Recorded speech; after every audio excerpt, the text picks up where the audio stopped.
Folks, welcome back. I'm still very much adjusting to not having you guys waiting in the chat for me, or the kind of it's very different, not having it scheduled, and there's a whole lot of um, things that mean nothing to you, and I'll stop talking about them that are really odd for me from this side of things. So, nonetheless, I hope you're all well. It is Thursday morning or Thursday afternoon, depending on where you're at. We have Dynamite to talk about. I'm going to get it very shortly. I hope this adjustment for you guys has been has been okay. If you're watching this on YouTube, then enjoy the encore presentation as we're now officially branding it moving forward. Ben, we're going to talk about it, bro. Don't worry. We're going to get into a whole lot here. We're going to do the straightforward, piece by piece review, and then there's some kind of broader topics I want to get into if we have time. If not, we have a bunch of time ahead of us. As famed Ultimate Fighter CM Punk would say, we've got the time. Right, so we got a lot to get into. I'm excited to talk about it. Before I do, some housekeeping. If you're watching on YouTube, please give us the thumbs up and the subscribe. Now that we're doing straight uploads, it's different on YouTube. We're getting different viewers. The Fed Dead Redemption has hit like 2,000 views out of nowhere, which is one of the funniest sentences I've ever said. Shout out to Alexa Bliss for drawing that house for us. And yeah, so if you're watching on YouTube, give us thumbs up. If you're watching live on Twitch, and you're enjoying the show, you have a comment or question that needs to be repeated, needs to be talked about, needs to be answered, whatever it may be, streamlabs.com/late night grin. You can show us some love with a tip, again, a question, whatever it may be. Okay. Let's talk AEW Dynamite. A show that I was very excited for, and I have to be honest, and I'm going to set the stage with this, and you guys may disagree, and there's nothing wrong with that if you do. A show that left me feeling bizarrely hollow. And before I go any further, and I don't want to get ahead of myself because I said I'd do the broad stroke stuff at the end, but let's just talk about it. I do not think this show was anywhere near the word bad. I would never use that word to describe the show. There was too much good on it, and honestly, most of the stuff was fun. Most being the key word. But there was something odd about this episode. There was something that didn't flow about this episode. The pacing, especially the second half. I thought the pacing kind of broadly, there was something odd about it. And even though I thought the individual pieces, there was a lot of good, I left it feeling strangely hollow and unmoved, which honestly was a regular, a vaguely regular occurrence around January time. But actually, they've avoided almost totally in the last 2 months. Now, I know there are some big conversations being had about the creative process of the promotion. I don't really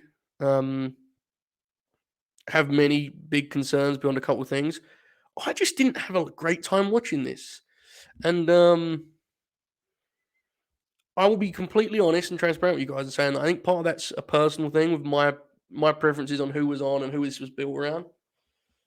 But I just couldn't shake this sense that this my bad guys, I'm just checking the Twitch gimmick, trying to figure out how this works again. There it is.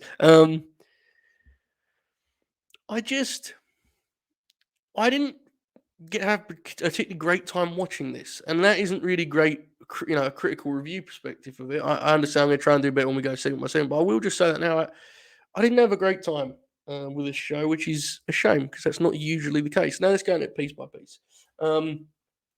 Okay. We started with a very funny situation. I talked on the Wrestle Purist podcast last night about how it could be great TV to start with Joe's awesome entrance. By the way, shout out to Houston. They were heavy on the Joe chants and they were fired up. And I love that whole vibe of him coming out to those chants. It's iconic to me. And these crowds have been there for it the whole time. But last night was special. Starting with him and immediately setting the stage for Wildcard Wednesday. And so we're going to hit him with a Joker immediately. And it comes up Johnny Elite. And I'll be honest, I know most of you guys immediately thought that was Gargano. I did for maybe half a second before like it clicked for me, and I was like, and I know that sounds dumb, but what I mean by that is I think some people were really befuddled until they saw the man. It quickly made sense to me who it was. Let's talk about this Joker situation. In AEW's defense, they did not really, truly hype this Joker thing in a fashion that was like, ultimately counterproductive. They did not give this the kind of big press push the way that they have some other things. So I'm not going to sit here and get mad at myself for not got mad at AEW for not getting Cesaro. That's on me for expecting Cesaro, expecting someone that would pop me huge. However, I will say this, and Mike Ito was a fun addition, but I still would stick by this. This roster's too good to be doing this kind of deal. I'm sorry. Bless John Morrison, whatever. Your roster's too good to be giving a Joker spot to this dude. Like, we're at a point now, I'm going to be quite frank, this roster's too stacked. If you're going to give me Joker, scenarios, I've got to have someone with a little bit more juice in this. Bless the dude. He's had a good career. He's had an admirable career. He's always worked hard. He ain't ever taken any of his money, but he ain't that guy, man. There ain't no need to be bringing him out as the Joker. The roster's great. Just use someone on the roster. Do Joe and Lee Moriarty. This is exactly it. If the Jokers were never going to be special and didn't want Joe to lose, just use someone from the roster. And here's the thing: if you're a big Johnny Nitro, Johnny Elite fan, I'm happy for you. I just don't think this is the way I go at this point with this roster. Now we get into the match. And before I go any further, I want to say this. This match was not bad. It was fine. You could argue maybe even it was good. I wouldn't argue that, but it was okay, right? The crowd was into it. With that being said, this match contained some of the funniest exchanges I've honestly ever seen for a match that featured two 20-year veterans. They opened with a collar and elbow that inexplicably Johnny either mistimed or refused and just elbowed Joe directly in the face. Joe looked towards the referee, did the jukes up gimmick as if to say, oh, he's a fucking shooter now, is he? At multiple times, they would be in the middle of exchanges, and John would just throw a high kick. Joe looked completely befuddled. I was going to tweet that Joe hasn't watched Johnny wrestle for 15 years, and then I realized he probably called some of those matches. He's probably on commentary for some of them. Incredible scenes from a very kind of nerdy, it's fun to see stuff weirdly fall apart as long as no one gets really hurt. I'll be completely real. I thought Johnny Elite looked bad here. And there's no shame in that. I'm sure he's rusting. I know he's been working Mexico again, but I don't think he's been super active. I did not think it was his finest hour. A part of me felt that he wrestled with a lot of ego, but he could very fairly respond to that with, look at the bumps I took for Joe. And I'd say, you know what, you're right.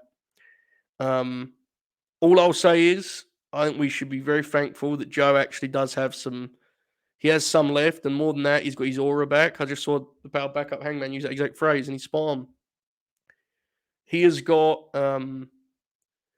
his aura still with this audience, and I thought that kind of kept this thing afloat.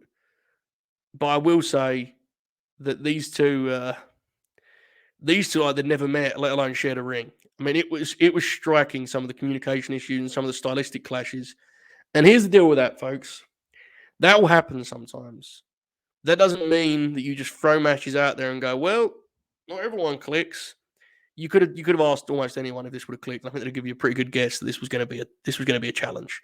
This is a weird stylistic choice for both guys. Strange fit, didn't feel necessary, and then immediately after the match, they went to the attack from Lethal and Co. And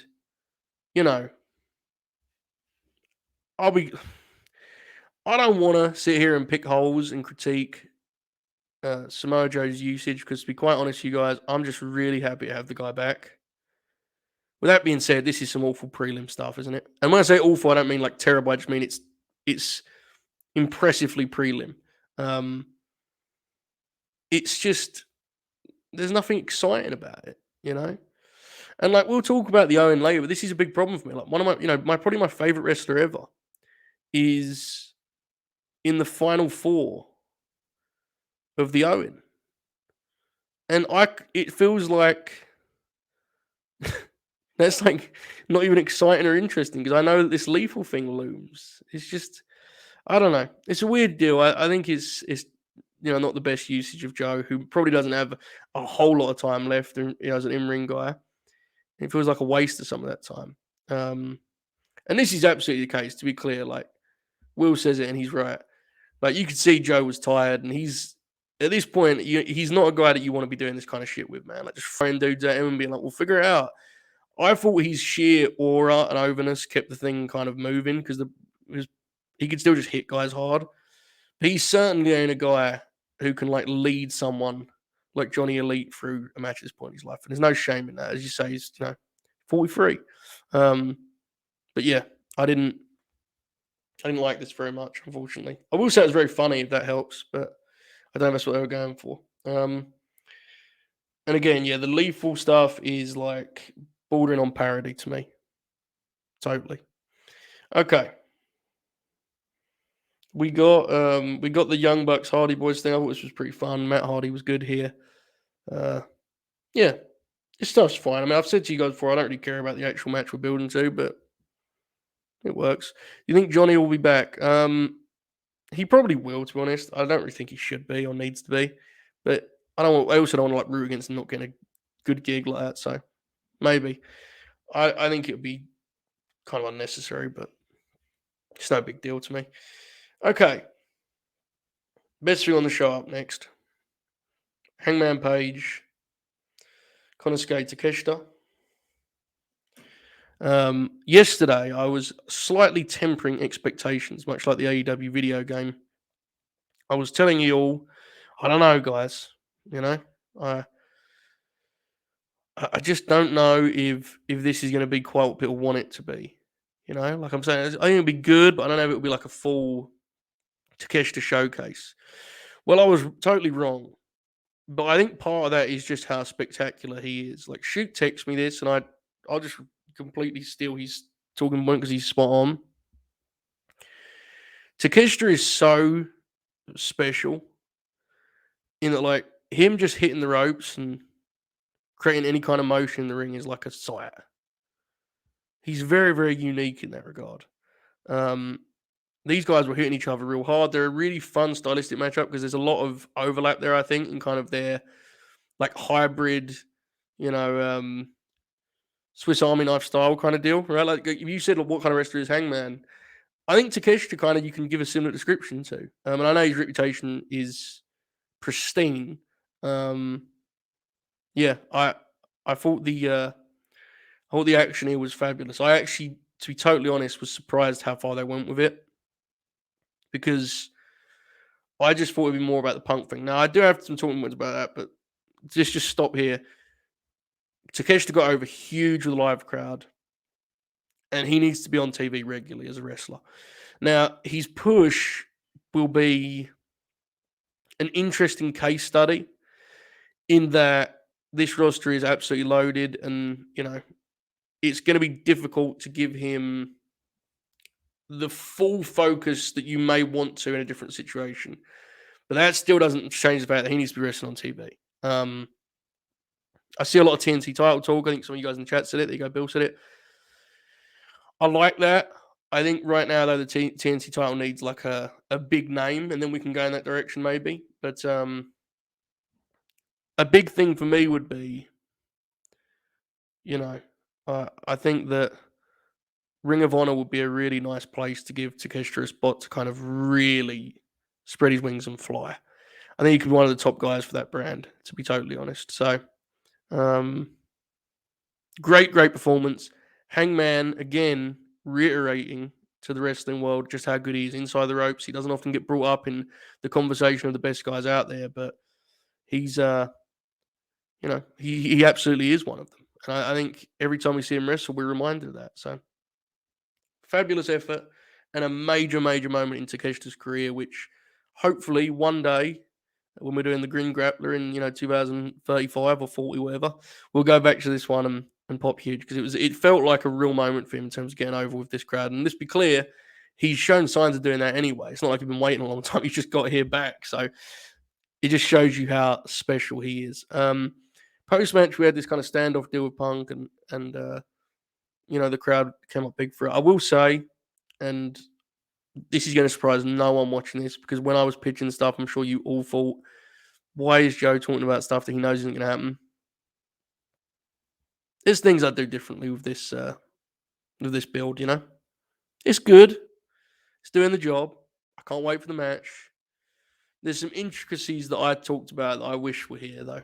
Like, in terms of, like, giving it the true importance that I think it has in the grand scheme of things. Like, it's like maintenance booking. Like, it's solid. It's moving along. Like, you featured him in a match last week. You featured him in a match this week. And then next week you do the classic, like, face-to-face. I just wish this build truly had its own flavor. I wish that this program had its own complete style. And the reference I used before was Shawn and Bret, Mania 12, or even some of the other Bret ones, like Bret and Diesel, the Survivor Series, that kind of sports element. And listen, I'll be totally real with you guys. That's on me, right? I'd convinced myself that is what they could do. But it does feel a little bit like it's fine, but it's very, very safe in terms of within the play, but what they're doing. Now, some of the stuff within that, of having kind of two baby faces and Punk's kind of being a little bit of a dick, but he's definitely just enjoying the fact that he's under Hangman's skill. There's some layers to that. But the actual things they're doing each week themselves is very much that of a booker who is kind of following saying awful familiar, I wanted it to kind of break the mold, but as we'll talk about with the Owen, I just don't think that's something they do, unfortunately, which I actually think limits my personal grin slightly. This should feel like the biggest thing in wrestling, and instead it feels like one of the things on the show. And that's a strength in some ways, in that everything is given importance, so everything can main event TV.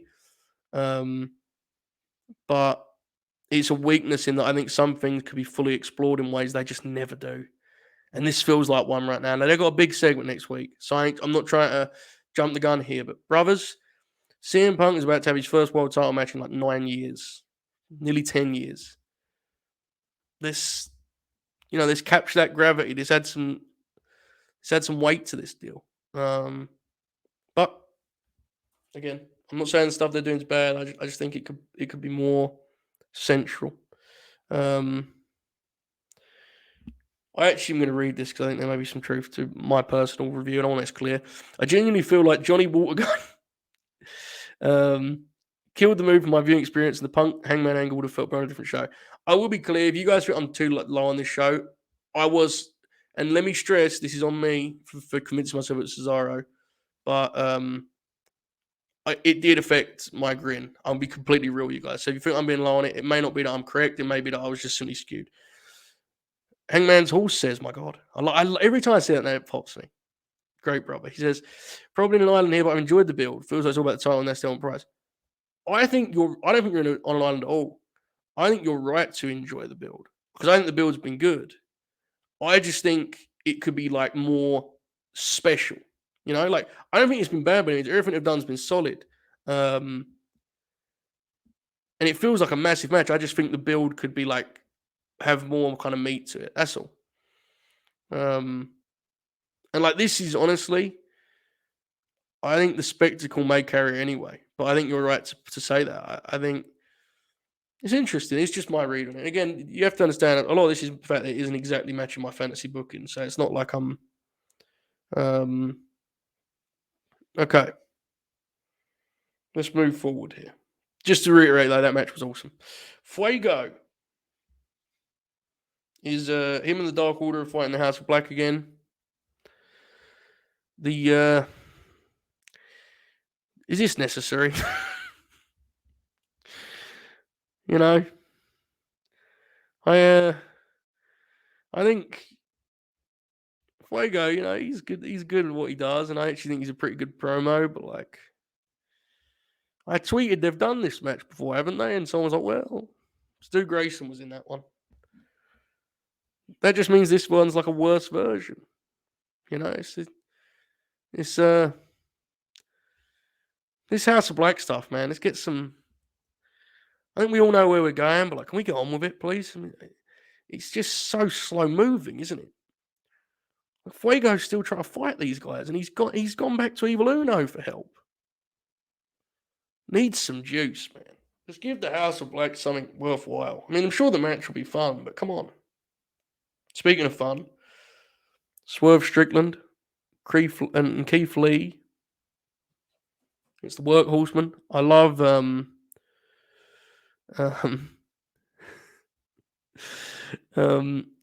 I love the usage of the Workhorseman. I know they're just doing jobs on TV and stuff, but you can tell that they're kind of figured in. I think the only reason they're getting beat so consistently is that there's like an actual intention to use them properly down the line, which rules.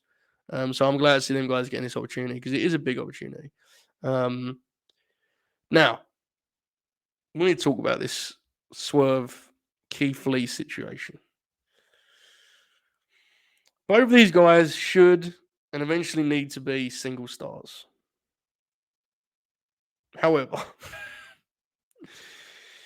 are we allowed to say that like these two should be a team for the next 6 months to a year? Because it kind of feels like they should be a team for the next 6 months to a year. I don't know, man. Like, this kind of feels like the perfect spot for them on this roster. And not long term. Swerve especially is someone that I want to, I'm looking ahead. I see him as a top guy. At this point in Keith's career, I think it's a really good spot for him where he can pick his spots and be awesome and have that presence. And you guys know, I think he's been great in AEW, but he does have certain limitations that like are completely hidden by this. On the other side, I think it makes Swerve so endearing being like the little brother to Keith. There's a charm to him in this role. Add to that the fact they have great tandem offense immediately. As Road Prime mentions, the fabulous powerbomb stomp finish. And as Ben says, the longer you lead them as a team, the bigger the turn is when Swerve stomps on Keith's head. It feels like maybe they should win at the pay-per-view. I don't think they will. I think we're actually going to get the heels. Honestly, I've convinced myself I think the heels are winning that match. But yeah, man, I really think this team is like they've kind of wandered into something special here, and I don't know if it's supposed to be a full-time thing. I think there's months ahead of this. I think it'd be a mistake to end this soon. To be totally honest, I think it's the perfect spot for them. I think they're killing it. They've got natural chemistry. They're very likable as a pair. They're both over. They can both capture different parts of the audience too, which is like the best kind of superstar team, right? Like Swerve's like cool and kind of, he's charismatic and daring and young. And Keith is like, he's like the big friendly bear. He's like, like they've made the voice like part of his bit. So he's like this charming kind of nerd. He's fucking awesome. This is great. I love this stuff. Let's continue with this positivity here. Post-match segment with Team Taz, and I've said this consistently. I want to reiterate here. This has been one of the most un-AEW feuds I can recall. Team Taz, Keith, and Swerve. What I mean by that is we've actually done all of the big matches in the feud, as far as I know, because we did the tag, we did Keith and Hobbs, and we did Starks and Swerve, right? They've got such an amount of personality in this that they are taking small promo segments. This one wasn't small, before, to be clear, but I mean, like, when they did pre-tapes and stuff before, and they were adding such a degree of personality that they don't feel like just small throwaway pre-tapes. This talking segment was awesome. Ricky's leveled up as of late. I've told you guys this. I mean, I really believe he's ready to go. Swerve matched him. There's a competitive element to Swerve and Starks. You can feel it, and it ain't like it's who's the real top guy here. This is vibrant. It's exciting. It's young guys feuding. Keith is not as young as the others, but he's fresh really to the national television stage. Which is more what tells you more about wrestling than him, but here's what it is. Fresh faces doing exciting things, lifting each other up in a feud, rather than a star wrestling an underneath guy and beating them and delaying it with multiple vignettes and pre-tapes. Everyone has come up from this thing. AEW could benefit from doing more of these feuds, from learning from this feud. But beyond any of the booking stuff, big credit to all four guys for, I think, being absolutely superb from a performance perspective. On the microphone, in the ring, having an intensity around each other, having an aggression, a passion to the whole thing. This is one of my favorite things in the promotion in 2022. I really do think they've nailed it. So great stuff on all four of these guys. I'm enjoying all of them on TV right now. It's so much so that, frankly, I kind of groaned when Jurassic Express came out, even though I knew it was happening. I was like, I wanted that talking segment to extend, because Ricky and Swerve were really lighting each other up. And, Shoot messaged me that he's convinced that Christian was doing he's using a heel cadence, which popped me. I don't know if that's true, but I'm going to roll with it and say he was doing a heel cadence. He also did him doing the thing where he talks on behalf of the team and lists himself as he's the champ. It's good stuff, and I think eventually Jungle Boy will kind of be like, "We're not your kids. You've not won anything either," and that's fun. It's a shame the tag champs feel like kind of the spare piece, but 2 straight pay-per-view cycles in that regard, so it is what it is. And as many have mentioned in the chat, next week you have the triple threat with the 3 kind of work rate guys. I mean, that has no slight to some of the big lads in there, but you know what I mean, right? And that should be a lot of fun. It's a fun way to do something different, which just kind of breaks from the usual TV format. A nice preview of what will be ahead of the pay-per-view. I'm looking forward to it. Okay, we got a Velvet, Chris Statlander promo. Red Velvet, I think, is really enjoying being a heel. Statlander is a personality of which they have yet to truly crack the code on how she should be presented on TV. I think it's very apparent to anyone that's even seen one Chris Statlander interview that she's really likable and cool and awesome. But she definitely has her own vibe and her own rhythm. And I don't think they've fully figured out how to fit that in their AEW system. And it often, I forget, I love Chris, but I forget about it until I see these segments. It's she's just super chill, right? She's kind of unmoved by everything. And I wouldn't put her in these segments.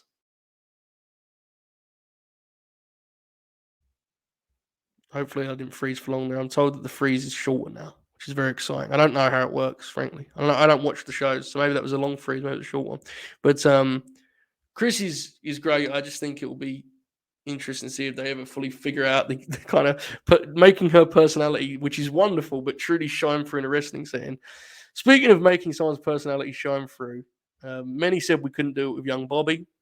We're at the half-hour mark. So with that in mind, I don't want to waste any time here. I send you to the great Bobby O'Neill. Hang on a second. Did I do this? Has he sent one? Yes, he has. Enjoy. Thanks, Joe. Good morning, everybody. Happy Thursday. Thursday, May 19th, 2022. Robert O'Neill here with the Bert Line News. We got 3 games we're going to focus on tonight, starting with the NBA. The Miami Heat and Boston Celtics will square off for Game 2 of the Eastern Conference Finals. Miami obviously has a 1-0 lead in the series. Switching to the NHL, we will see the Tampa Bay Lightning and Florida Panthers do battle in Game 2 down there in Florida, and we will see the Colorado Avalanche and St. Louis Blues match up. My lock of the day, we're going with the NHL tonight. Avalanche -1.5. I think they're going to get their revenge on the Blues for how that series started and tie it up and really make a statement. That'll do it for me. See you guys tomorrow. Now, So, Bobby sent this to me about 20 minutes ago. He said he forgot. I said, he said, do you want me to send it or should I just put my prediction in the chat? I said, well, if you can send it. I mean, the people love it, right? They get excited.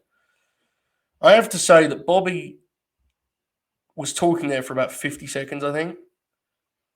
And, legitimately, I did not see his eyes once. The whole thing like this. Bless his heart. Anyway, there you go, folks. There's your Bobby pick of the day. All right, let's move forward. I think we're a little bit behind.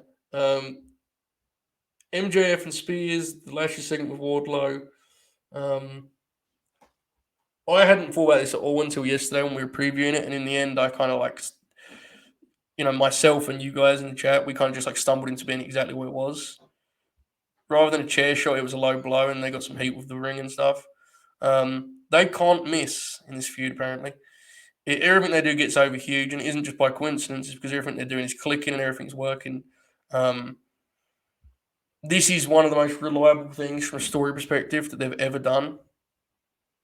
MJF, for all of the discussion that's been had in the last week about his future and his contract and all this stuff, I do want to stress what I said last week, which is I think he's clearly he's clearly hitting a high gear here in terms of the form. He seems more complete than ever. This is his best stretch ever, this last 6 months. And that isn't surprising. He's a young guy, right? He's getting better with every time. But I don't know, man. He's killing it with this thing. And look, Wardlow, he's a machine. So you got to have the right guy to fit the bill. And he's over. But I'm telling you, MJF is doing an extraordinary job here with kind of keeping this thing moving. This first part of his promo thing, it's you guys know where I'm at on that stuff. I kind of roll my eyes at that cheap heat she does, but it works, and the heat was spectacular for this. It feels like something from a different era. People really hooked on the babyface beating up the heel. We don't get that much anymore. So yeah, it's another big hit. I was glad that it wasn't, and I could be wrong on this, but from my memory, it didn't feel particularly long. He did exactly what it needed to, and they got out.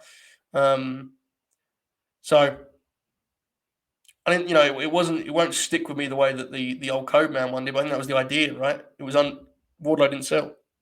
He registered it late, but you know what I mean. This feud's been great. Hopefully the cage match next week's good, because if it is, this will be probably their best build ever, honestly. I mean, I know it sounds nuts because the Punk one was great, but the Punk one's early days I thought was kind of spotty. I thought there was some stuff I didn't really love in the MJF Punk stuff early. So this one's been more complete. It's been more on point from start to finish. So there you go. Roppongi Vice throughout the challenge to FTR. Legitimate excitement for this. Pump my fist. I loved Roppongi Vice. I don't know if they're actually a full-time team or that was just a bit. But this match alone is more than enough for me. Can't wait for that one. Two teams I absolutely adore. And we get some Rocky Romero, Dax Harwood action too. God bless. Kyle O'Reilly, Rey Fenix. About 4 minutes into this, I was like, oh no, there's something wrong with Kyle. He looks somewhat lethargic. He looks sort of flat out there. And then they came back from an ad break and they went into some stuff. And it was he came to life. He looked incredible by the end of this match. I talked about it yesterday. This felt like a really natural stylistic matchup. But the one thing I will say is I laid out the kind of the dynamic of the mat wrestler against the high flyer, right? And it's obvious. Shout out to Rey Fenix, because I actually think this is the best he's ever looked in a grappling sense, and it's probably the best he's looked in a striking sense. I thought he brought it in that regard, a match Kyle, and it brought out a physicality of Kyle, his chest and stuff. It was gnarly, man. They really went out there and fought. It was a really strong match. O'Reilly, at the end, I want to talk about where we're at with the Owen. I don't want to understate how great Kyle was here. That'd be unfair. I'll be honest, and we'll get into it more later. I'm a little bit kind of unsure of where I stand here in terms of what the direction is. Love the finish, though, and you're just rating the match in a vacuum. I thought they killed it. Again, early on, I thought it was a little flat, but they got them, and they combined beautifully later. The Oracle of Wrestling is one of my favorite people. I can see his viewpoint on most things. I've said it to him before. The Phoenix thing, I can't get it.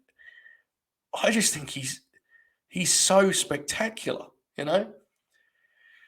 Like, I understand he's obviously got some flaws. I get it, but man, he is very unique in terms of some of the stuff he can pull off and how fluid it looks. And I thought he was great here. And I don't mean that even to slight Kyle, who was great in his own right, but Phoenix is like, that dude just steals the show every time he's out there. He's very special. Okay. So yes, big grin on that one. Very good match. And we're getting into what I'm talking about here, right? I said earlier, like, I thought this show had many good pieces, but didn't flow or feel right. I think this review's capturing that. How many of these things am I saying I liked, I thought was good, and it's like by the end of it, I feel like I'm going to have a really kind of negative tone. It's just, I don't know, it was saying off about the way it flowed. A lot of these things, piece by piece, are good. This next one, I'm not so sure. Blackpool Combat Club, Jericho Appreciation Society, Regal and Jericho's face-to-face. There were about 4 good minutes in this. Unfortunately, it felt like it went on for about 15. It may have actually been 15, I don't know. Jericho had like a good promo in there, he had a bad promo in there, and he had like a mediocre one, and he just did them all and let you figure out which parts you want to keep. Some of the lines, some of the content, I don't think, I personally wouldn't. I'd rather it not be on the show, personally. Some of the stuff that and to be clear, I'm not offended. I'm aware that everyone was fine, but it's wrestling, man. Let's fucking leave it. But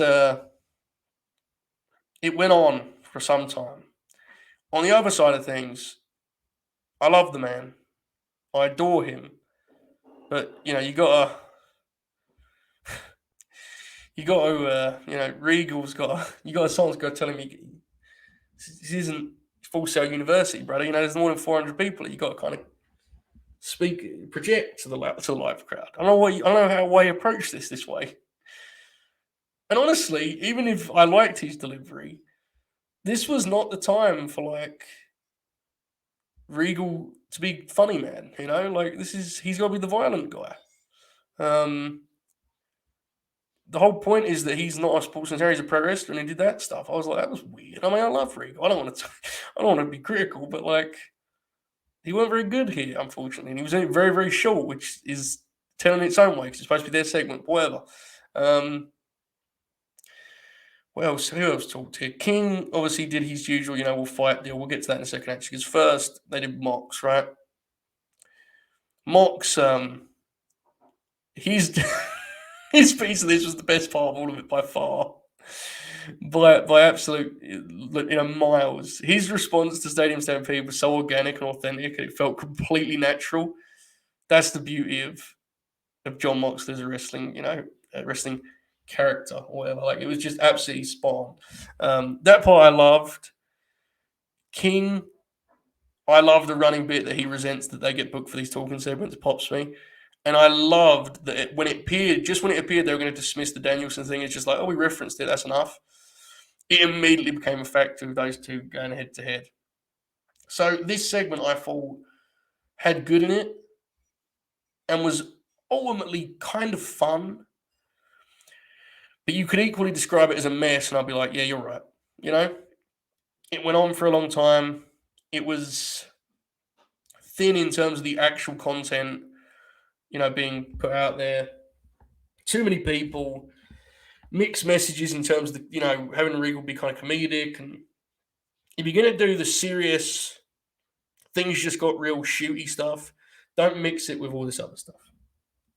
Pick which version that you want it to be and go from there. One little thing I did love was, if you watch King, he was like not offended by anything Jericho said about him. And then when he did the Mox line, he was like, this piece of shit, and like walked forward like he's going to fight him. It was tremendous.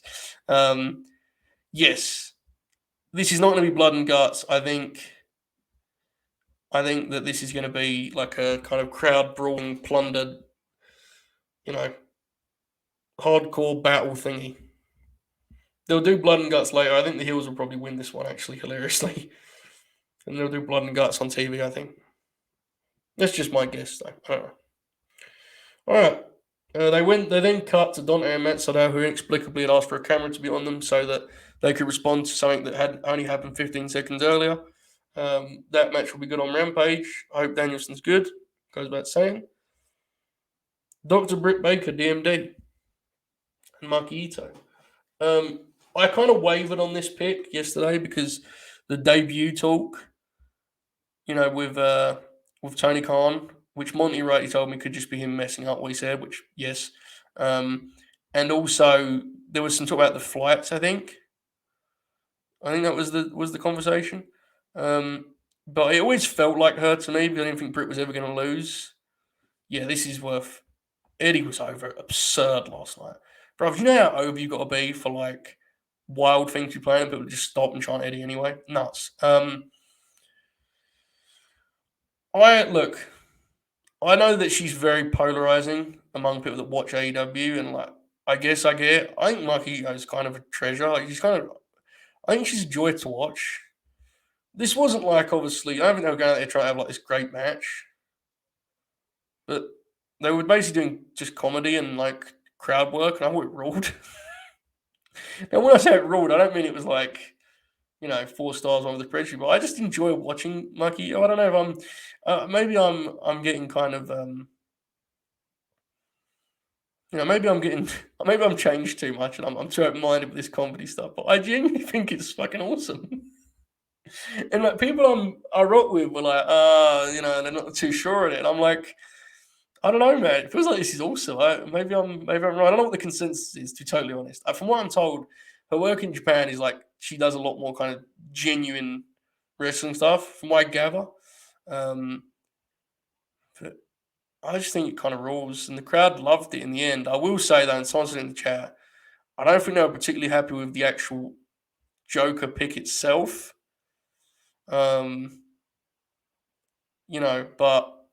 once they saw her and were reminded of her stuff, or saw her stuff the first time, whichever way around, they seem to have a blast with it because that's kind of how she works, right?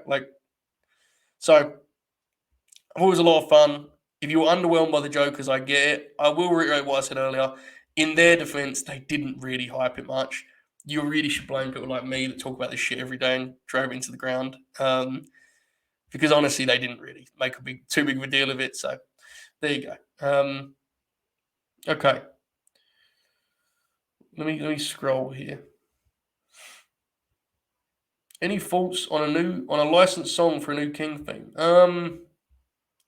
It's difficult because I like how expensive so many of these tracks are. In fear of giving you a bad answer, which I'm going to anyway, like honestly, and I mean this with love to Mikey Ruckus, although that whole team, they produce a lot of themes and a lot of people like a lot of them.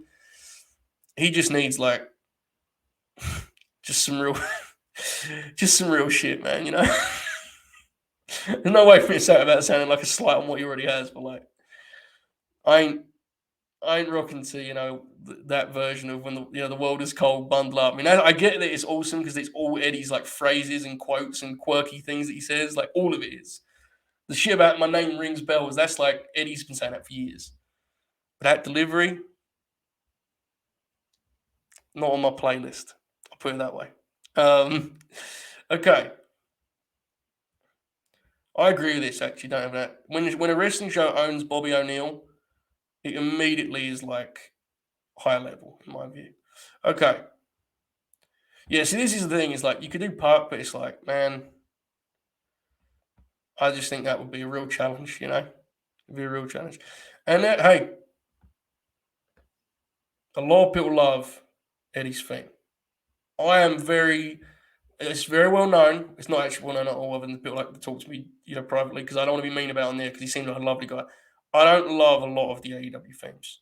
I know I'm on an island with that, and Ruckus does a great job for the majority of their audience. So good luck to him. A lot of them I don't love it. I have to say, but that's just me. It is what it is, right? Listen, you ain't wrestling subjective. Talk music for a little bit. Anyway, that was fun. Tony Storm looked awesome, full rock star vibes. Post match, and they had a little stare down deal. And she's been on TV every week, which is a good thing. She needs to beat Britt Baker. What that means for what the final is, I don't know. I don't really care. She needs to probably win that match. All right. So they come back from the break, and Tony Schiavone is in, he's in the ring. Did Joe turn heel? Me? Never. I don't know, man. I'm picky with that stuff. Tony Schiavone is in the ring, and I was like, oh my god, they're going to do an angle. And Serena Deeb came out. I was like, well, still an angle, not quite what I was. And I don't know. How do I put this? There was some worthwhile content here, and I'm glad they did. A live talking segment for Women's Title Program. I wish it wasn't Serena Deeb they were doing it with. Listen, we all have our strengths, right? I mean, one of my favorite wrestlers ever is Roddy Strong. This wouldn't be a good fit for him either. No shame in it. Not everyone's a good promo. Unfortunately, Serena Deeb is not a very good promo. Worse yet, live, she seems actively unnatural and just lacks any kind of poise on the microphone. This segment was a pretty rough watch. This feud has been pretty bad. And this one is actually, unfortunately, a case of my interest would probably be higher if there was no build. Which, trust me, I take no pleasure in saying. I don't like this kind of weird vindication people feel when these women's segments are bad. Well, no wonder they don't get live mics. Am I right? So no, fuck that. I don't rock with that at all. I just wish it was good. Like, I'm thumbs up for doing the segment. It's necessary, but you chose the wrong person to do it because Serena just can't. She can't handle these segments. She can't carry them like that. She hasn't got the personality, the crowd control. It just isn't there. Music hipsters are one thing. Wrestler theme hipsters. I've been terrible at that, man. I'll shoot like just random clips of the HFO. The HFO theme with the really funny vocal. It pops me. I don't know. It was very, very long. So very, very long. And you can do different stuff, right? Like you could have done sit down Joe. You can do a whole lot of different stuff. I think there was some good stuff here. Stat from JJ on the Discord. Thunder Rose has had less than 20 minutes of TV time since becoming champ. Wow. Yeah. I don't know. It was no good, unfortunately. I wish it was, but I didn't actually. From what I can tell, it was very divisive. I actually kind of liked Rose's promo from a couple of weeks back. She did the live one on the ramp. I actually thought it was pretty good. The Serena part of it was less good, and that was not even all Serena. Just they had a weird vibe between them. But yeah, I didn't think much of it, unfortunately, and I thought it actively hurt the show from a pacing perspective. It just came to a screeching halt, which is a shame. So there you go. All right. Now, we're at the main event at this point. They didn't really have a lot of time. I don't think they even did like the big card rundown as far as I saw. Adam Cole, Jeff Hardy. I actually thought it was the correct deal. Sorry, I'm reading something in chat. I actually thought this was a good call. I'll be honest. I know I saw a lot of people mad that it was rushed and it didn't fit the usual format. Good. That's what I say. Not that they're mad. I feel bad about that, but not everything needs to follow the exact playbook. Not everything needs to be 12 minutes to give in the main event. If you wanted it in the main event because you wanted to close the angle, that's fine. You probably did the right thing by giving them what they give them, which I think was like 6-7 minutes with an angle to start so that you could get into some heat straight away. I wasn't rushing to see more Jeff Hardy wrestling. Like, I actually think this is a good sign that they were willing to do something different with the main event. So, in that regard, I thought a thumbs up. I thought most of the match was fine, solid. I will say that the super kick spot, which Joe brings up in the chat,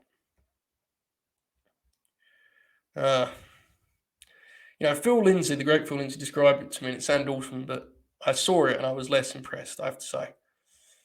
It appeared that he just kind of like super kicked him in the dick or something in the arse. I don't know. It was weird. I don't think he actually super kicked him anywhere, honestly, but it was a weird deal. But the match itself was fine. I think this is about as It's a good sign that they're kind of aware of Jeff's limitations in a straight wrestling match. They avoided it at all costs after Bobby Fish won. They did like a stunt show last week and did like a heat-heavy angle situation. Post-match, it was fun stuff with Sting coming out, the place went crazy, Sting fired up. They went off the air with some heat.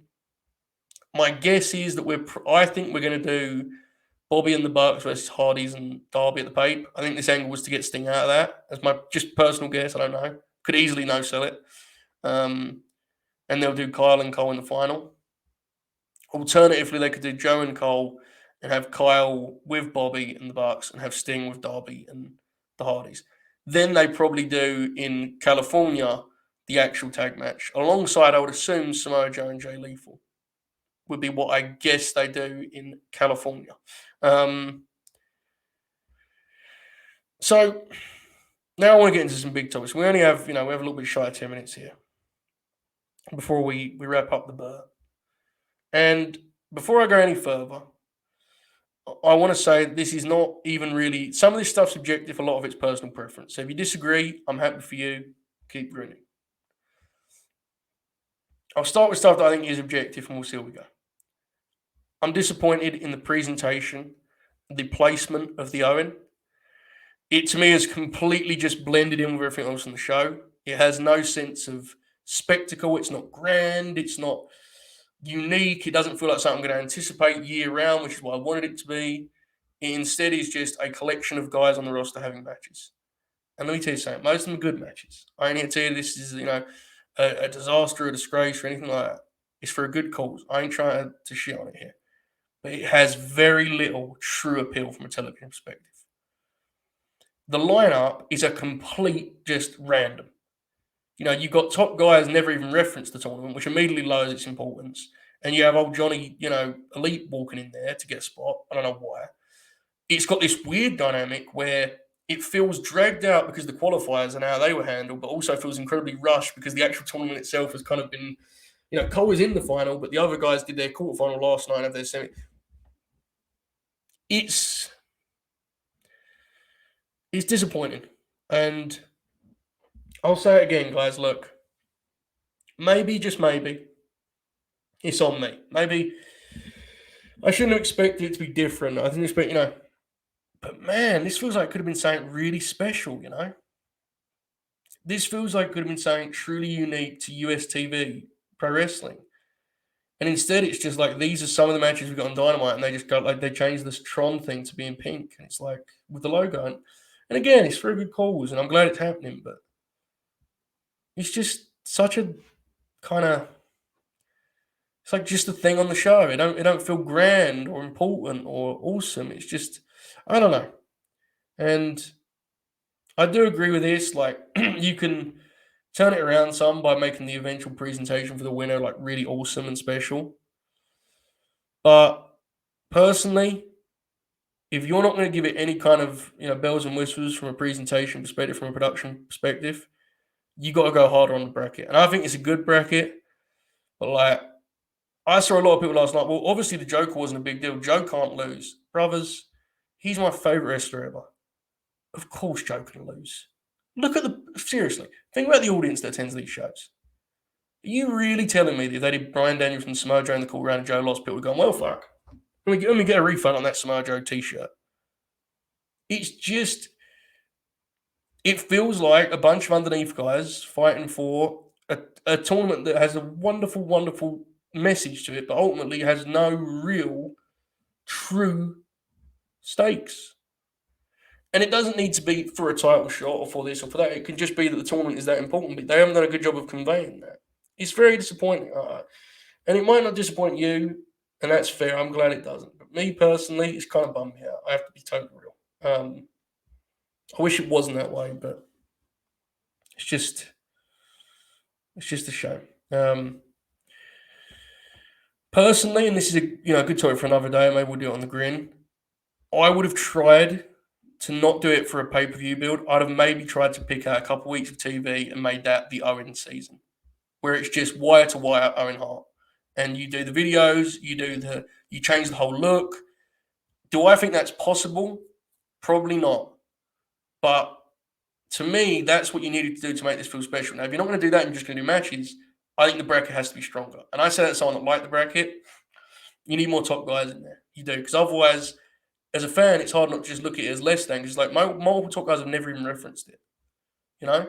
And also, the guys that are in it, do not have them distracted by other things. Don't have Joe looking at Jay Lethal and so make it feel like this is the biggest thing in the world to them. They need to win this tournament. So that's one thing. Last I'm going to hit here because we're right out of time.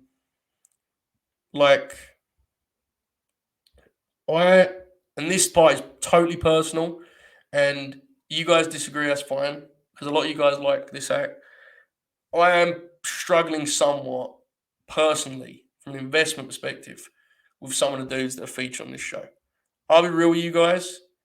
I rewatched the main event of this show because live, I just sat on my phone and was like doing things. And to be totally real, as lame as it sounds, it kind of bummed me out how little I cared.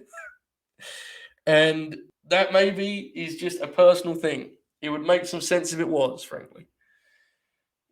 But the final four of the OM being Kyle O'Reilly, Adam Cole, Jeff Hardy, and Samoa Joe, like, I don't know, man. That ain't really what I envisage personally. And I think it's just it kind of bums me out on a personal level that I'm not feeling a lot for some of these acts. Like the Undisputed Elite being so central. I mean, I love the Bucks. I adore the Bucks. But like, it's just... And it's such a lame critique. Like, it's just not what I want from AEW. But you're fine with Samoa Joe. Like, yeah, I am. I don't know. Maybe it's just my bias. Maybe it's my personal preference. But I can't tell you that I cared at all, you know? And the live crowd cares. So maybe I'm on an island with this. I don't know where you guys are at on it. But, like, I'm watching, Adam Cole wrestle Jeff Hardy in the main event in the Owen. And it's like, I mean, these are guys, it's fine. That's where I'm at. So that's more of a personal note to end. Chat, give me your rating on Dynamite. I'm probably in like the 6 to 7 range. I thought it was good pieces here. I'd probably go 6 because I didn't have a lot of fun with it, honestly. But there's a lot of good on the show. I